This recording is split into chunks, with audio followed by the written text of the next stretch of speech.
இன்னைக்கு நம்ம பார்க்க போகிறது வெனிலா ஐஸ்கிரீம். சாப்பிட்டு பாருங்க, சூப்பராக இருக்கும்.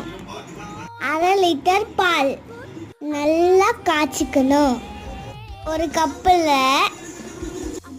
கார்ன்ஃப்ளவர் மாவு தண்ணியில் மிக்ஸ் பண்ணிக்கணும். அதை பாலில் ஆட் பண்ணிக்கணும். சர்க்கரை ஆட் பண்ணிக்கணும். ஒரு மூடி வெனிலா ஃப்ளேவர் மிக்ஸ் பண்ணிக்கணும். நம்ம செஞ்சு வச்ச பாலை ட்ரான்ஸ்ஃபர் பண்ணணும். இதை ஃப்ரீசரில் வைக்கணும். இதை மிக்சியில் போட்டு அரைச்சிக்கலாம். மறுபடியும் ஊற்றி ஃப்ரிட்ஜில் வைக்கணும். இப்போ வெனிலா ஐஸ்கிரீம் ரெடி. க்ரீமியாக சூப்பராக ரெடி ஆயிடுச்சு. சாப்பிட்டு பாருங்கள், சூப்பராக இருக்கும். நீங்களும் ட்ரை பண்ணிட்டு எப்படி இருக்குன்னு பார்த்து சொல்லுங்கள். லைக் பண்ணுங்கள், ஷேர் பண்ணுங்கள்.